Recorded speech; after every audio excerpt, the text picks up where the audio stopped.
नाज़रीन, घोड़ाबारी भरिसां वर शहर में समाजी तंज़ीम ऐं हाशमानी अस्पताल कराची तरफ़ां हिक ॾींहं जी मुफ़्त तिबी कैंप लगाई वई।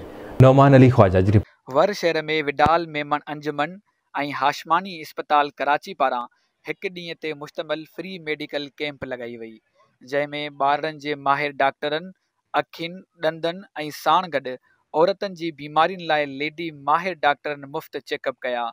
इन मौके ते डॉक्टरनि ऐं विडाल मेमन जी इंतज़ामिया आवाज़ टीवी सां ॻाल्हाईंदे चयो, यहाँ पर हर तरह के पेशेंट हैं, हर तरह के पेशेंट हैं। हमारे आने से पहले ही इतना रश लगा हुआ था, लाइन लगी हुई है, हॉस्पिटल के बाहर तक लोगों का रश है और ख़वातीन बच्चों के साथ आ रही हैं। हमारे पास यहाँ पे जनरल फिजिशियन भी मौजूद हैं, गायनी की डॉक्टर भी हैं, चेस्ट के डॉक्टर भी हैं।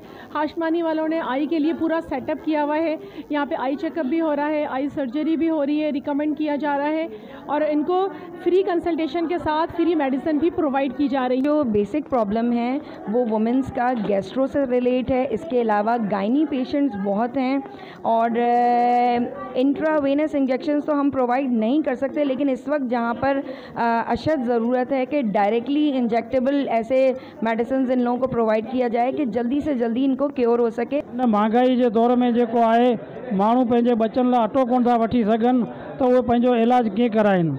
असां हिन दोस्तनि जा पुरज़ोर जो है शुक्रगुज़ार आहियूं जिन जो है वर में यह कैंप लगाए हिते जे माण्हुनि जी भलाई जो इलाज किया है। हिकिड़ी कैंप सां ही मसला नथा हल थी सघनि।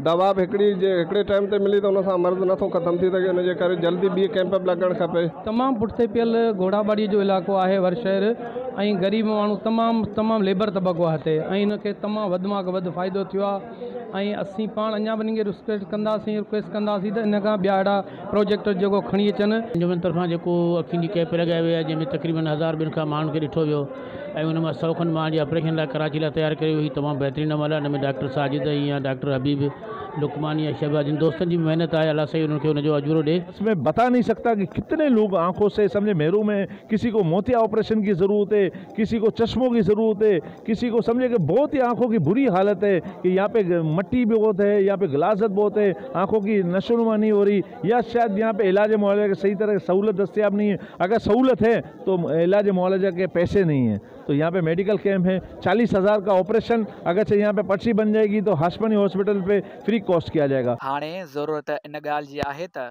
माहिवार अहिड़ा प्रोग्राम मुनक़िद कराया वञनि जंहिंसां ग़रीब माण्हुनि खे फ़ाइदो हासिल थी सघे। कैमरामैन मीर मुर्तज़ा चांडियो सां गॾु नौमान अली ख्वाजा, आवाज़ टीवी, घोड़ाबारी।